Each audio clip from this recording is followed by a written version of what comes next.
नमस्कार दोस्तों, मैं शायद इस तरह कभी कोई वीडियो हरगिज नहीं बनाता, ना ही इस तरह आपके सामने आकर मैं बात करता।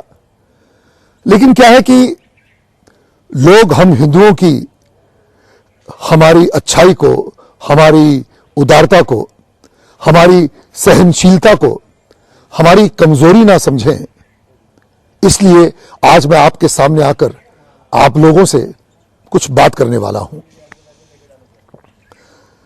हाल ही में जो ये किसान आंदोलन चल रहा है पंजाब, हरियाणा और यूपी के बॉर्डर पर, उस किसान आंदोलन के मंच पर योगराज ने आकर हम हिंदुओं के बारे में बहुत सारे अपशब्द कहे, अश्लील भरे अल्फाज इस्तेमाल किए। उसने ये कहा कि हम जो हिंदू हैं वो ट्रेटर्स हैं, हम हिंदुओं की कौम ट्रेटरों की कौम है, बुजदिलों की कौम है, और ही हेट्स हिंदूज। और उसने ये भी कहा कि ये हिंदू औरतें थीं, ये दो टके में अहमद शाह अब्दाली के समय पे बिका करती थीं और हम सिख उन औरतों को बचाया करते थे। तो सबसे पहले तो मैं ये बात करना चाहता हूं कि किसान आंदोलन में ये हिंदू और सिखों के बीच ये दरार डालने का जहर ये कहां से आया। और मैं योगराज से ये पूछना चाहता हूं कि क्या सिर्फ पंजाब में ही किसान हैं? हां, खेती बाड़ी क्या सिर्फ पंजाब में ही होती है, पूरे हिंदुस्तान में नहीं होती? अरे भाई, गेट योर फैक्ट्स राइट।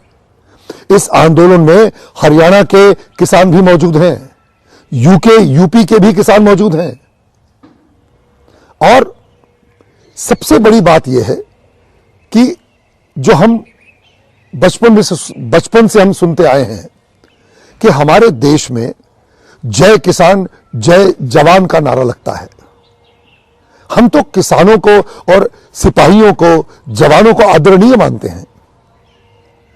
तो मैं तो अपनी सरकार से ये गुजारिश करूंगा कि भाई, ये जो किसान आंदोलन चल रहा है, आप किसानों की मांगों को सुनिए और जल्द से जल्द कोई निर्णय लीजिए। और हमारे जो किसान भाई, जो बूढ़े वृद्ध लोग जो सड़कों पर बैठे हुए हैं, वे उनकी मांगे पूरी की जाए और वे बेचारे राजी खुशी अपने घरों को लौट जाएं। अब मैं आता हूं जो योगराज सिंह ने कहा है। तो mister Yograj, first please get your facts right, get your history right. अब मैं तुम्हें बताता हूं कि हम हिंदुओं की दिलेरी क्या है, हम हिंदुओं का साहस क्या है, हम हिंदू कितने बहादुर थे, और अपने देश पर मर मिटने का जो जज्बा जो हम हिंदुओं में है, इसके बारे में मैं आपको कुछ ज्ञान बांटना चाहता हूं। हमारे सिख धर्म में श्री गुरु गोविंद सिंह जी महाराज ने जब अपना खालसा पंथ शुरू किया था और उन्होंने 5 पहले प्राणियों से उनका बलिदान मांगा था, कहा था कि भाई, कौन अपने देश पर हमारे धर्म के लिए अपने प्राणों की आहुति देने को तैयार है, वो 5 शख्स सबसे पहले आगे आए। तो जो सबसे पहला बंदा खड़ा होकर आगे आया था, उसका नाम था भाई दयाराम। वो लाहौर से था, वो कोई और नहीं, वो हिंदू था। उसने सबसे पहले अपने प्राणों का त्याग करने के लिए वो गुरु गोविंद सिंह जी की एक आवाज पर खड़ा हुआ और वो पहला पंज प्यारा बना। जो दूसरा पंज प्यारा आगे आया अपना सर कलम करने के लिए, उसका नाम था धर्मदासन। वो भी एक हिंदू था, वो हस्तिनापुर मेरठ से था। और जो तीसरा जो पंज प्यारा आगे आया, उसका नाम था हिम्मत राय। ये उड़ीसा से था, पुरी से था, ये भी एक हिंदू था। और जो चौथा जो पंज प्यारा आगे आया अपने प्राणों का बलिदान देने के लिए, वो था मोहकम चंद। वो हिंदू द्वारका गुजरात से था, और जो पांचवा पंज प्यारा जो आगे आया वो था साहेब चंद, वो बिदर कर्नाटका से था, वो भी एक हिंदू था। And for your kind information, जो पहला पंज प्यारा था भाई दयाराम, वो भंगानी के युद्ध में गुरु गोविंद सिंह जी के लिए लड़ते हुए शहीद हुआ था, और जो दूसरा पंच प्यारा था वो नांदेड़ के युद्ध में गुरु गोविंद सिंह जी महाराज के लिए अपने उसने प्राणों की उसने आहुति दी थी। और जो तीसरा, चौथा और पांचवा पंच प्यारा था, ये चमकौर के युद्ध में गुरु गोविंद सिंह जी की खातिर, उनकी जान बचाने की खातिर उनके दो पुत्रों के साथ शहादत उन्होंने प्राप्त की थी। कहने का मतलब यह है कि तुम कह क्या रहे हो कि हिंदू कावर्ड्स हैं, हिंदू ट्रेटर्स हैं। ये पांच प्यारे थे, पंच प्यारे, जिन्होंने गुरु गोविंद सिंह जी महाराज को छठा खालसा बनाया था।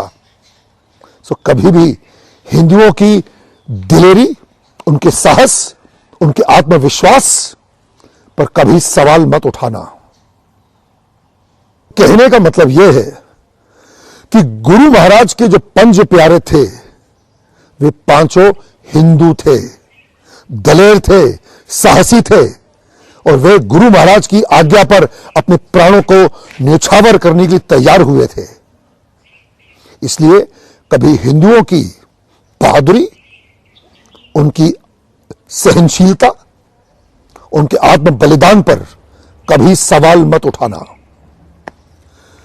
अब आता हूं मैं बंदा बहादुर पर। बंदा बहादुर, जिसने गुरु महाराज के दो साहबजादों की मौत का बदला लिया था, वो बंदा बहादुर कौन था? वो बंदा बहादुर था हिंदू ब्राह्मण, कश्मीरी पंडित। उसका असली नाम था लक्ष्मण दास। वो एक बैरागी था, एक तपस्वी था, जो अपने मोक्ष की प्राप्ति के लिए, ईश्वर की प्राप्ति के लिए संसार को त्याग चुका था। वो जंगलों में बैठकर बस पूजा पाठ करता था। जब उसकी गुरु गोविंद सिंह जी महाराज से भेंट हुई, और जब गुरु गोविंद सिंह जी महाराज ने उससे कहा कि आप अपने मोक्ष की प्राप्ति में लगे हुए हैं, लेकिन हमारा जो पूरा जो हिंदू समाज है, जो पीड़ित है, जो मुगलों के अत्याचार से त्रस्त है, उनका क्या, उनके उद्धार का क्या? तो स्वामी लक्ष्मणदास, उन्होंने अपना संन्यास त्यागा और वे गुरु महाराज के बंदा बने। और उसके बाद जो उन्होंने मुगलों का हाल किया, जो पूरे पंजाब में उन्होंने लड़ते लड़ते वो सरहंद पहुंचे, और गुरु महाराज के दो साहबजादे फतेह सिंह और जोरावर सिंह, जिन्हें दीवारों में जिंदा चुनवा दिया गया था, उनके मौत का उन्होंने बदला लिया। सरहंद की उन्होंने ईंट से ईंट बजा दी। वो कौन थे? वो भी हिंदू थे। उन्हें भी किसी हिंदू शेरनी माता ने ही जन्म दिया था। इसलिए कभी भी हिंदू कावर्ड्स हैं, हिंदू ट्रेटर्स हैं, ये बोलने की बात बिल्कुल मत करना। और तुम्हें पता है बंदा बहादुर की मृत्यु कैसे हुई थी? जब उन्हें पकड़कर दिल्ली ले जाया गया और उन्हें कहा गया कि तुम इस्लाम धर्म को कबूल करो, तो उन्होंने मना किया। उसके इनकार करने पर उनके बेटे का कलेजा उनके छाती से निकालकर उनके मुंह में ठूसा गया। फिर भी उन्होंने शहादत स्वीकार की, उन्होंने मरना स्वीकार किया, लेकिन अपना धर्म परिवर्तन नहीं किया। तो जो आत्मशक्ति है, जो आत्म बलिदान का जो जज्बा है, वो किसी भी हिंदू में कम नहीं है, ये याद रखना। अब तुम एक और हिंदू का नाम सुनो। नाम है दीवान टोडर मल। ये एक हिंदू क्षत्रिय थे।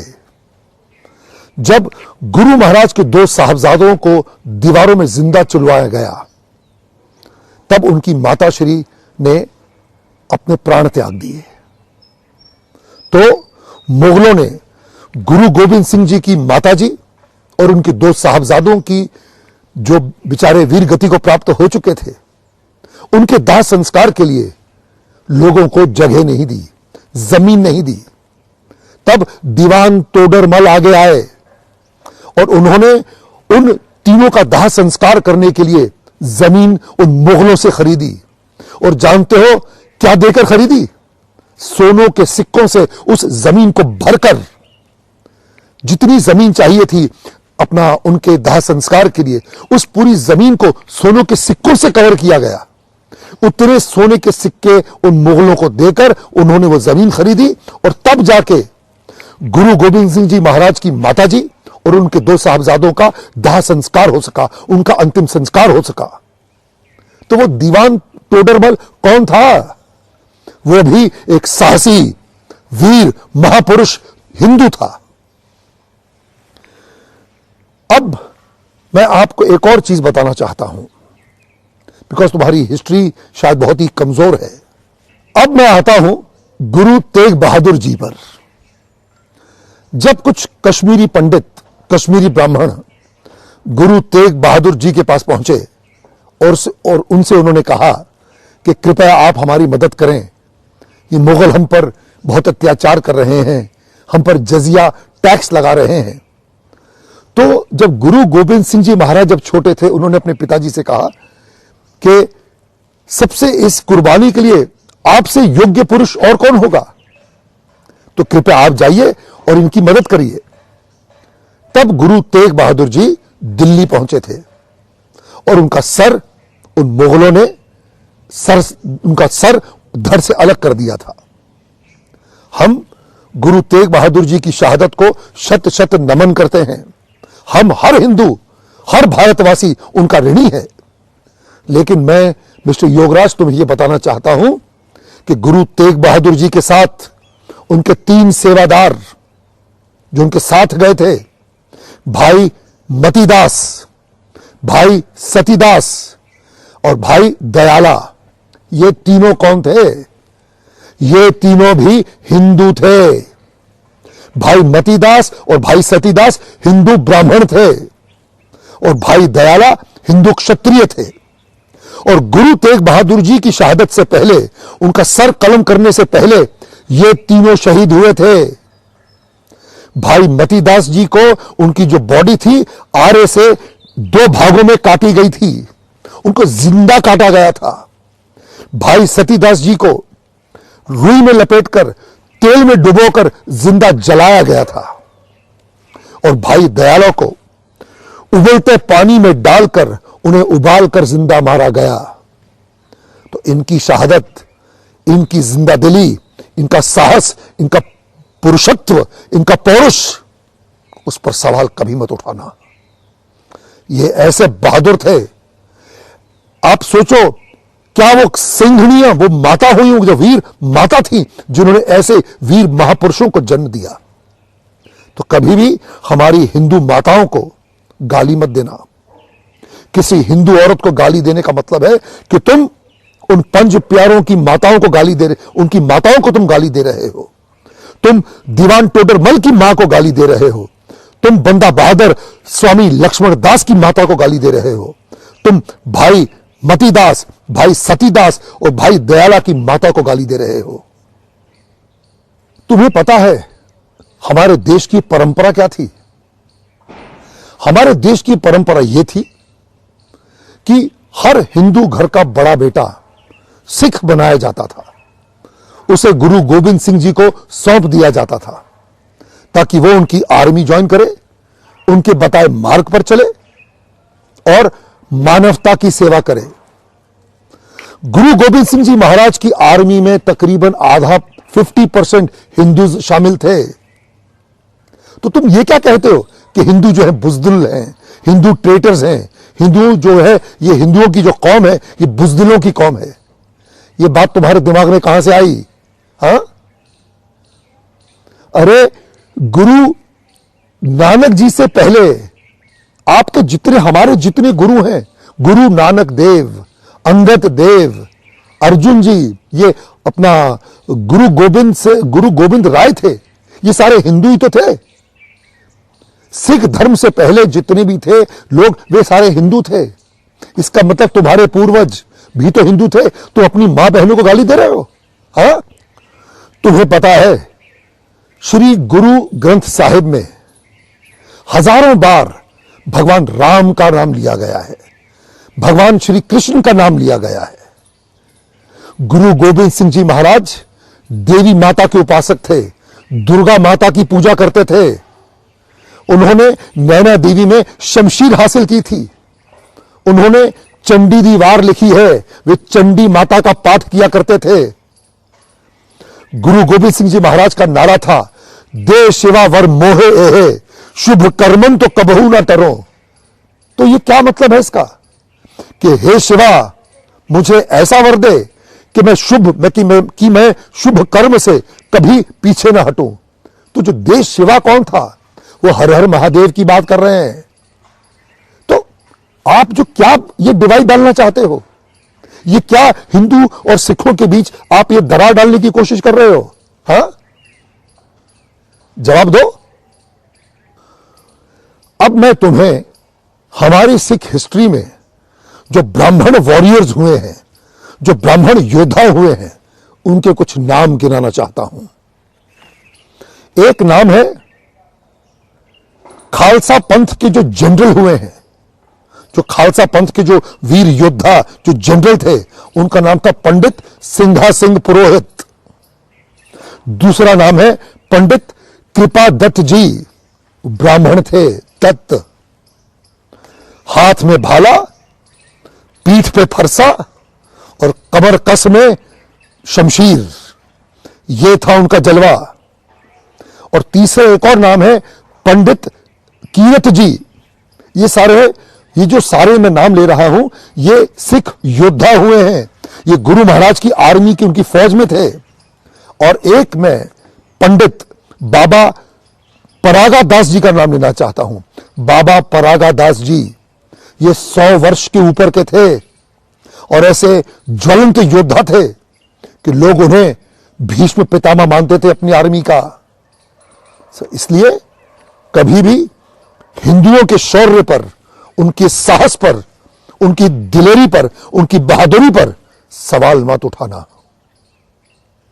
समझे?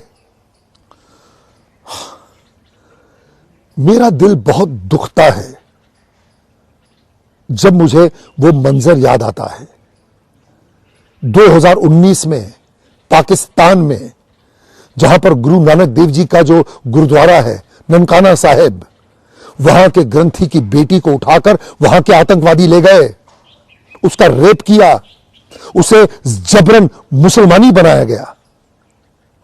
अरे आवाज उठानी है तो उसके खिलाफ उठाओ, चलो उसके खिलाफ आवाज उठाओ। मैं एक कट्टर हिंदू तुम्हारे साथ खड़ा होऊंगा, हिंदुस्तान का हर भारतवासी तुम्हारे साथ खड़ा होगा उस जंग में। हमें वहां के सिखों का सोचना है कि जो हमारी मां बहनों के साथ जो अत्याचार होता है वो ना हो। कुछ करना है तो वहां पे जो हमारी माताओं को, हमारी बहनों को, उनकी जो इज्जत लूटी जा रही है, हमें उसके खिलाफ जंग लड़नी चाहिए। मिस्टर योगराज, हम सब तुम्हारे साथ, क्या हर भारतवासी खड़ा रहेगा, लेकिन हमारे देश की किसी भी माता को, किसी बहन को गाली मत देना। जय भारत, भारत माता की जय, सनातन धर्म की जय, हिंदू धर्म की जय, सिख धर्म की जय। जो बोले सो निहाल, सत श्री अकाल, हर हर महादेव, जय श्री राम।